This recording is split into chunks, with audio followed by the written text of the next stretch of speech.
আসসালামু আলাইকুম, কেমন আছেন সবাই? আশা করি ভালো আছেন। আরেকটি লেটেস্ট আপডেট খবর নিয়ে চলে আসলাম, যেখানে আপনাদেরকে বলবো শাকিব খানের নায়িকা হচ্ছেন মধুমিতা নাকি মিমি। এই নিয়ে চাঞ্চল্যকর কিছু দৃশ্য পাওয়া গিয়েছে। তো আপনাদের বিস্তারিত এই ভিডিওতেই বলবো। এটা কিন্তু একটা হাইলাইটস কোশ্চেন্স এবং এটা আপনাদেরকে জানাবো। গত বছরের শেষের দিকে ঢাকায় 40-এর দীর্ঘ নায়ক শাকিব খানকে নিয়ে তুফান নির্মাণ ঘোষণা দেন পরিচালক রায়হান রাফি।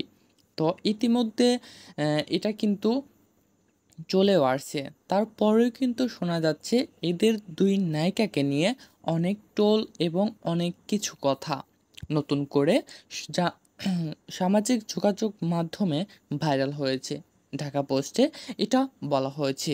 ইতিমধ্যে শুরু হয়ে গেছে পি প্রোডাকশনের কাজ। কয়েকদিন আগে ভারতের হায়দ্রাবাদের উদ্দেশ্যে ওরাল দেন রায়হান রাফি।